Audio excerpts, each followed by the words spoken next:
Welcome to this video about emotional wellbeing interventions. Interventions. In addition to the implementation of adaptive high-quality teaching strategies and reasonable adjustments, pupils with social, emotional and mental health needs require at least one type of planned and evaluated intervention if they're listed as receiving SEN support. Additionally, pupils who do not have any identified SEN may benefit from these interventions. There are many different types of SEMH interventions which can be provided to a pupil who is receiving SEN support.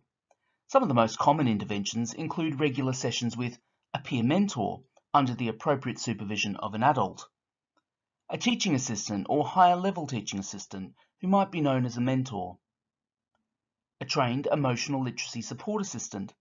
These are support staff who have undertaken accredited ELSA training and supervision with educational psychologists, and a trained therapist, such as a qualified and registered counsellor, play therapist, or psychologist. This may be provided in school or outside of school. Peer mentoring. Peer mentoring involves a calm, supportive, and emotionally intelligent older pupil, usually in the highest key stage of a primary school or secondary, working with a younger pupil. This can be either on a one-to-one basis or in small groups. Peer mentors should be carefully selected, and they should receive initial training, for example in basic empathetic listening skills and spotting potential safeguarding issues to refer on, and ongoing adult supervision to support their work. Peer mentors can provide check-ins with pupils, for example during tutorial times and break times. Structured programs with the use of resources that are designed for their use. This needs to be modelled and supervised by adults. Clubs, for example, clubs before school, at lunchtimes and after school. And incidental support, for example, mediation support to deal with low-level relational conflict. If this is an offer, the peer mentor needs to have been trained in peer mediation and/or restorative justice approaches. Teaching assistants and HLTAs. Teaching assistants and HLTAs can provide targeted SEMH support. TAs, HLTAs and mentors should access continuing professional development during each academic year to support their knowledge and skill development in SEMH.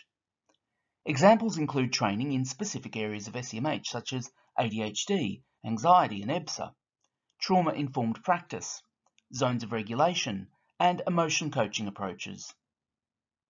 Apart from being available for general pastoral support alongside other colleagues, TAs, HLTAs and mentors can provide in-class support to support teachers in implementing adaptive strategies and reasonable adjustments during lessons so that pupils with SEMH needs can better self-regulate difficult emotions and behaviours.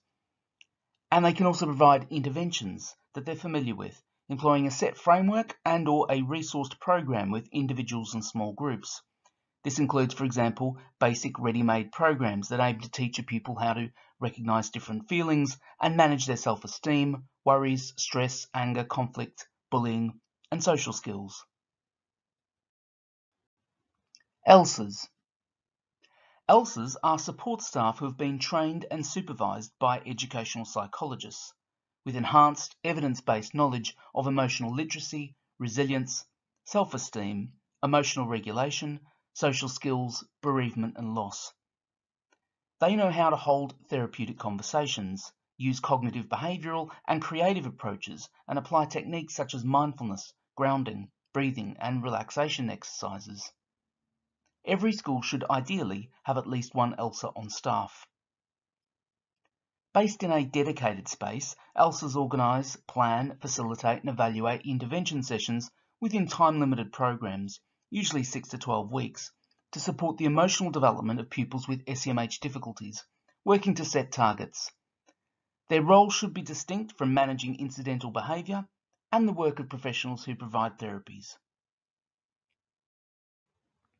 Therapists. Therapists are professionals with formal qualifications in counselling, psychotherapy, psychology and/or play therapy. They should be registered with appropriate bodies. There are a wide range of therapeutic modalities. Many pupils with SEMH needs who are receiving SEN support will not need to access therapy from one of these professionals, as the provision of other interventions such as peer mentoring, TA support and ELSA sessions can be sufficient. Therapy is a higher tier type of intervention that is subject to confidentiality and which is usually time limited. Most schools have a registered school counsellor, part-time or full-time. This professional might be a staff member or a service that is commissioned or that is locally available. Sometimes pupils might receive therapy from a professional who works outside of the school. Where the pupil has significant mental health conditions, they may be under the care of CAMS, which includes the medical oversight of senior clinicians, such as a consultant psychiatrist. This is the end of this video. You can view more videos on this channel in the Bite Size series, including other bite-size interventions videos.